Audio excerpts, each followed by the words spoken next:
Continuamos hoy, amigo oyente, nuestro estudio en Génesis, el primer libro del Antiguo Testamento. En el programa de hoy damos comienzo al capítulo 29 de este libro maravilloso. Como usted recordará, en el capítulo 28, vimos que Jacob tuvo que salir de su casa a toda prisa. En efecto, salió a escondidas. Tuvo que huir porque su hermano Esaú lo iba a matar. Su madre lo envió a casa del tío Labán para que buscara una esposa. Allí fue donde Isaac consiguió a Rebeca y por tanto envían a Jacob para allá. Jacob anda ahora por su propia cuenta. Había sido un joven astuto y ha demostrado esa astucia aún esa noche en que sentía tanta nostalgia de su casa. Dios le apareció para consolarlo y le transfirió estas promesas maravillosas. Eran las mismas promesas que Dios había dado a Abraham y a Isaac y ahora se las da a Jacob. Al despertar de su sueño, después que Dios le había dado las promesas, notamos que hace un voto con Dios y trata de hacer un trato con Él. Amigo oyente, si las promesas de Dios dependieran de la fidelidad de Jacob, pues quizá nunca hubiera recibido mucho del Señor. Todo fue por gracia. Después de todo, ¿no es por la gracia que usted y yo somos salvos? Nunca merecimos la salvación. Si recibiéramos lo que merecemos, ninguno de nosotros sería salvo. Ahora, sobre el capítulo 29 de Génesis, quisiéramos escribir las palabras que se encuentran en Gálatas capítulo 6 y versículos 7 y 8, donde dice: No os engañéis, Dios no puede ser burlado, pues todo lo que el hombre sembrare, eso también segará. Porque el que siembra para su carne, de la carne segará corrupción, mas el que siembra para el Espíritu, del Espíritu segará vida eterna. Comenzando con este capítulo, veremos que Jacob empieza a segar la cosecha de su maldad. El pasaje en Gálatas está escrito primeramente a los cristianos, pero declara una ley universal de Dios para todas las edades. Es verdad en cualquier parte de la vida. Cada hijo de Dios debe aprender la lección, que el que siembra para su carne, de la carne segará corrupción. Si uno siembra maíz, siega maíz. Al sembrar algodón, cosecha algodón. Si uno siembra trigo, tendrá que cosechar trigo. Y cuando uno siembra cizaña, pues segará cizaña. Y uno descubre que esto se lleva a cabo a través de toda la Escritura. Por ejemplo, Faraón mató a los niños varones de los hebreos. ¿Y qué sucedió? Bueno, su propio hijo fue muerto por el ángel de la muerte. Acab mató a Nabot a sangre fría, y los perros llegaron y lambieron la sangre de Nabot. Elías vino donde Acab y le dijo que en el mismo lugar donde los perros lamieron la sangre de Nabot, lamerían la sangre de él. Acab quizás sonrió y pensó: bueno, simplemente me mantendré alejado de ese lugar. Sin embargo, amigo oyente, esta profecía se cumplió literalmente. También David, el gran rey de Israel, descubrió que esta era una ley inexorable que fue aplicable a su pecado. Cometió esos terribles pecados de adulterio y homicidio. Dios le perdonó su pecado, es verdad. Sin embargo, comprobó David que lo que había sembrado, eso tuvo que segar. A su hija la violaron y mataron a su hijo. Aún Pablo el apóstol sintió el peso de esta ley. Él dio su consentimiento para apedrear a Esteban. ¿Y qué ocurrió? Más tarde, a Pablo lo llevaron fuera de la ciudad de Listra y le apedrearon y lo dejaron por muerto. Ahora este hombre Jacob es la ilustración clásica de esta ley inflexible. Él vivía por su ingenio. Era algo confiado y presumido y nunca se había encontrado con la horma de su zapato. Como resultado, pensaba que no le hacía falta la ayuda de Dios. En la casa del tío Labán, Jacob encontró la horma de su zapato. No importaba cómo Jacob practicaba el engaño, el tío Labán le superaba y probaba que él era realmente un perito en los métodos que Jacob utilizaba. Jacob era el hijo menor y se hizo pasar por el hijo mayor para engañar a su padre. Labán dio a Jacob la hija mayor cuando Jacob pensaba que recibiría la menor. Jacob, pues, estaba segando lo que había sembrado. Aquí en el capítulo 29 de Génesis encontramos que Jacob llega a Harán, se encuentra con Raquel y el tío Labán sirve por Raquel y su tío le engaña. Leamos los primeros 3 versículos de este capítulo 29 de Génesis. Siguió luego Jacob su camino, y fue a la tierra de los orientales. Y miró, y vio un pozo en el campo, y he aquí 3 rebaños de ovejas que yacían cerca de él, porque de aquel pozo abrevaban los ganados, y había una gran piedra sobre la boca del pozo. Y juntaban allí todos los rebaños, y revolvían la piedra de la boca del pozo, y abrevaban las ovejas, y volvían la piedra sobre la boca del pozo a su lugar. Jacob había salido de Betel, y seguía en su viaje por un período de tiempo. No se nos dice cuánto tiempo viajó antes de llegar a la tierra de Harán. Notamos aquí la importancia del agua en aquel país. Y todavía es importantísima porque en muchos lugares no se encuentra en grandes cantidades. Debía ahorrarse, y por eso, en una cierta hora del día, quitaban la piedra de la boca del pozo, y luego todos abrevaban las ovejas.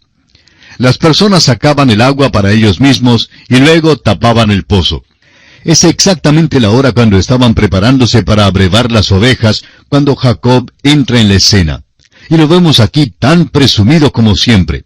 Escúchalo al leer los versículos 4 y 5. Y les dijo Jacob: Hermanos míos, ¿de dónde sois? Y ellos respondieron: De Harán somos. Él les dijo: ¿Conocéis a Labán, hijo de Nacor? Y ellos dijeron: Sí, le conocemos. Tal vez sí le conocían.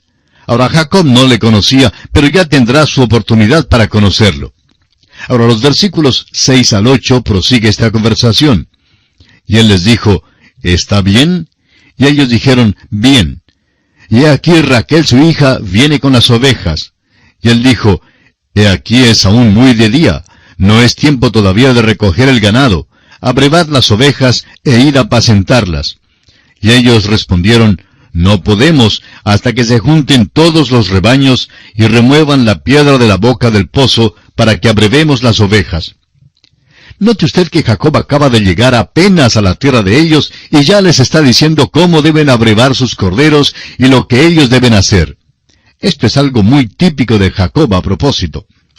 Pero ellos le dijeron: No podemos hasta que se junten todos los rebaños y remuevan la piedra de la boca del pozo para que abrevemos las ovejas.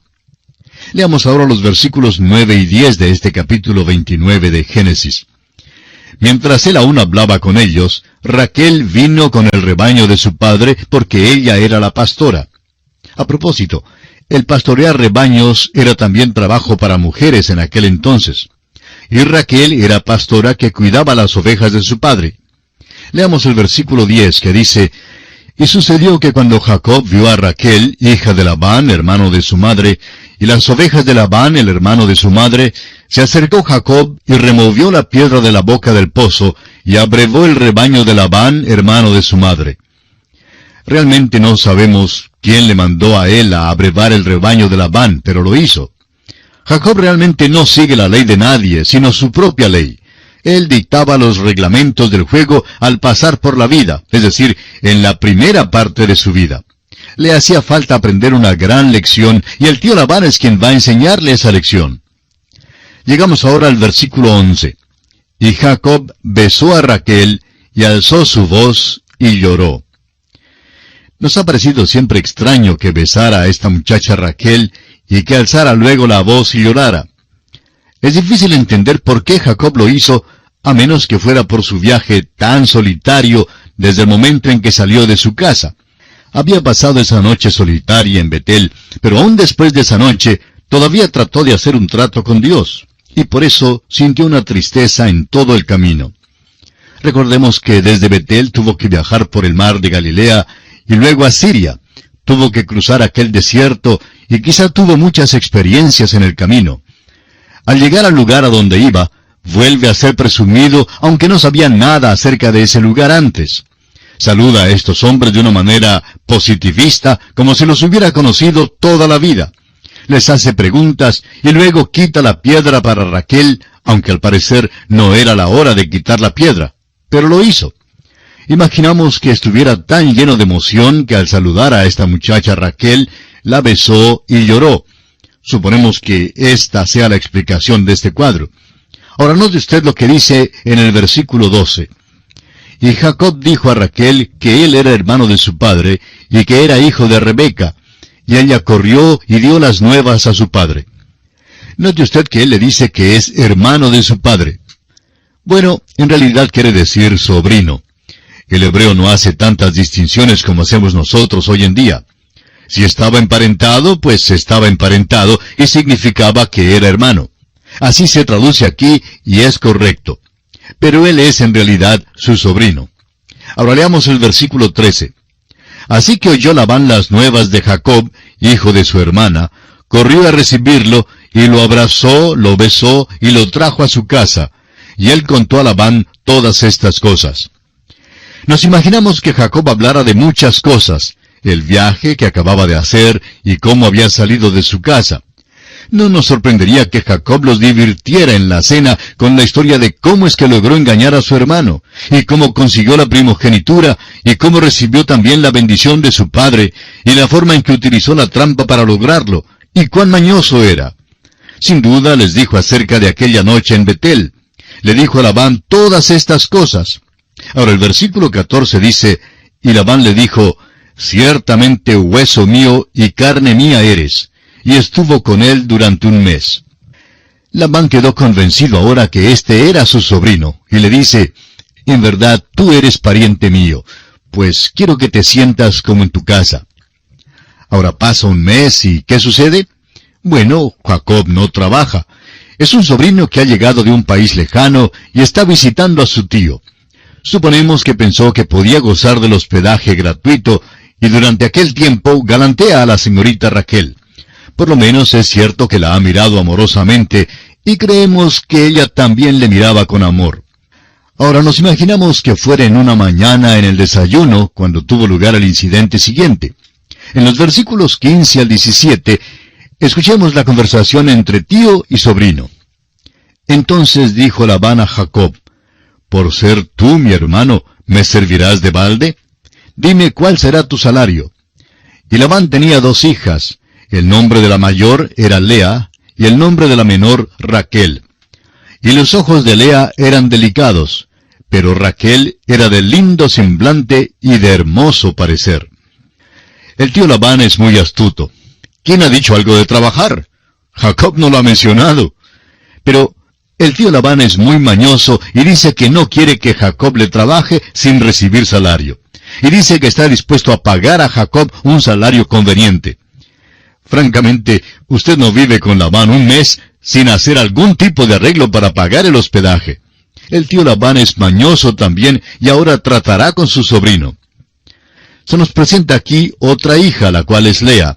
El tío Labán ha vigilado a este joven y ha notado que su sobrino tiene mucho interés en su hija Raquel, la menor de las 2 hijas. Se nos explica la razón por la cual sucedió esto para que lo comprendamos. Raquel es una joven bella. Los ojos de Lea, se nos dice, eran delicados, lo que quiere decir que no era nada bella. Al leer algunos de los dramas del dramaturgo griego Eurípides, se nota que cuando un joven quería decir algo favorable en cuanto a su novia, pues le decía que tenía los ojos como los ojos de una vaca. Ahora, algunos de nosotros tendríamos dificultad en considerar que esto fuera un cumplido. Pero, ¿ha mirado usted una vaca últimamente? Es decir, ojo a ojo. Bueno, la próxima vez que se encuentre con una vaca, mírela ojo a ojo y podrá notar cuán bellos son los ojos de la vaca. Así pues, cuando los griegos pensaban que la mujer era bella, decían que tenía los ojos de una vaca. Pero notemos que aquí en cuanto a Lea, se nos dice que los ojos eran delicados, lo que realmente quiere decir no tenía nada de belleza. Bueno, leamos ahora el versículo 18 de este capítulo 29 de Génesis. Y Jacob amó a Raquel y dijo, yo te serviré 7 años por Raquel, tu hija menor.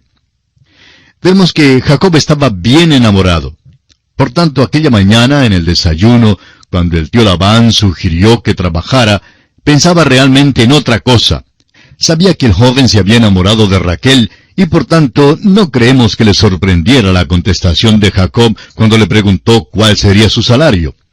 Jacob estaba dispuesto a trabajar 7 años por Raquel, y Labán concuerda con la respuesta de su sobrino. Leamos los versículos 19 al 22. Y Labán respondió, mejor es que te la dé a ti, y no que la dé a otro hombre, quédate conmigo. Así sirvió Jacob por Raquel 7 años, y le parecieron como pocos días porque la amaba. Entonces dijo Jacob a Labán, dame mi mujer, porque mi tiempo se ha cumplido para unirme a ella. Entonces Labán juntó a todos los varones de aquel lugar e hizo banquete. Encontramos aquí una de las cosas más amables que se dicen acerca de Jacob. Francamente, la única parte de la vida de este hombre, es decir, la primera parte de su vida, que tiene algo de hermoso, de noble o admirable, es su amor por Raquel. Eso es muy descollante. Puede imaginarse a Jacob trabajando. Y amigo oyente, el tío Labán obligó a Jacob a trabajar duro. Trabajar en el frío, en la lluvia y en todo tipo de tiempo. Pero Jacob siempre pensaba en aquella señorita Raquel. Allí estaba para recibirlo y saludarlo, y él estaba pero muy enamorado de ella. Leamos los versículos 23 al 26 de este capítulo 29 de Génesis. Y sucedió que a la noche tomó a Lea su hija, y se la trajo, y él se llegó a ella. Y dio Labán su sierva Silpa a su hija Lea por criada. Venida la mañana, he aquí que era Lea. Y Jacob dijo a Labán, ¿qué es esto que me has hecho? ¿No te he servido por Raquel? ¿Por qué pues me has engañado? Y Labán respondió, no se hace así en nuestro lugar que se dé la menor antes de la mayor. Encontramos aquí una mala jugada. En la ceremonia de matrimonio en aquellos días, la mujer se cubría con un velo y quedaba velada por completo para que no la vieran. Pobre Jacob no vio a la muchacha hasta que entraron en la tienda. Alzó el velo y he aquí no era Raquel, era Lea. Y nos preguntamos en aquel momento, al ver que había sido engañado, Jacob quizá recordó algo de su propio padre cuando él se hizo pasar por el mayor.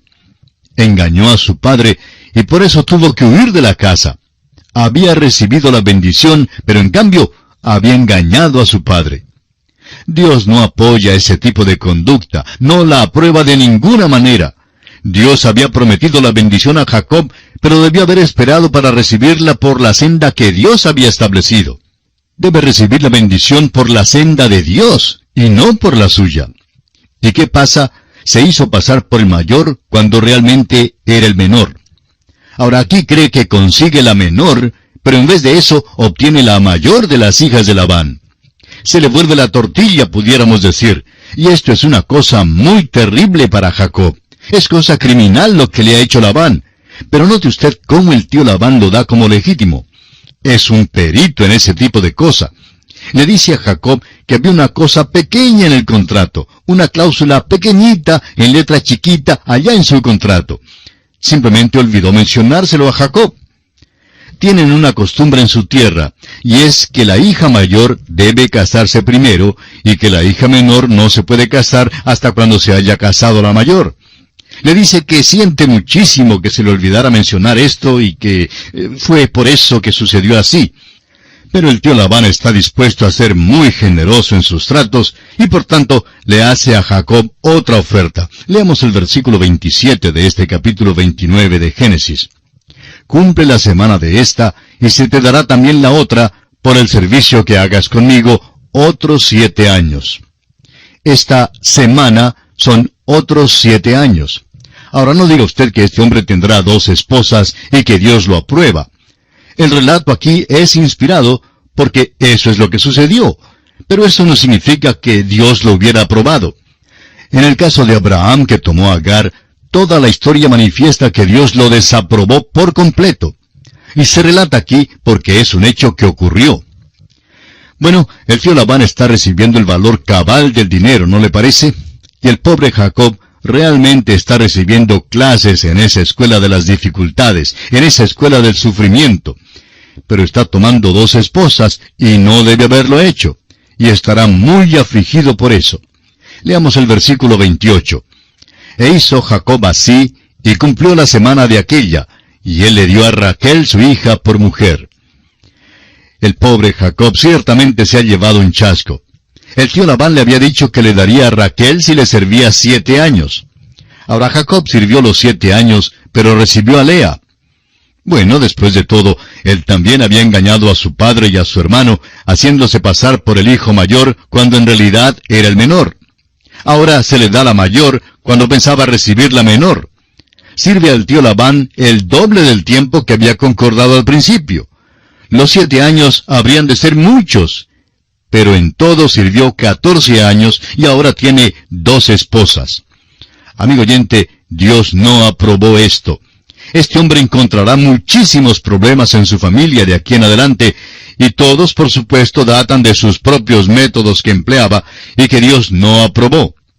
Leamos los versículos 29 al 32.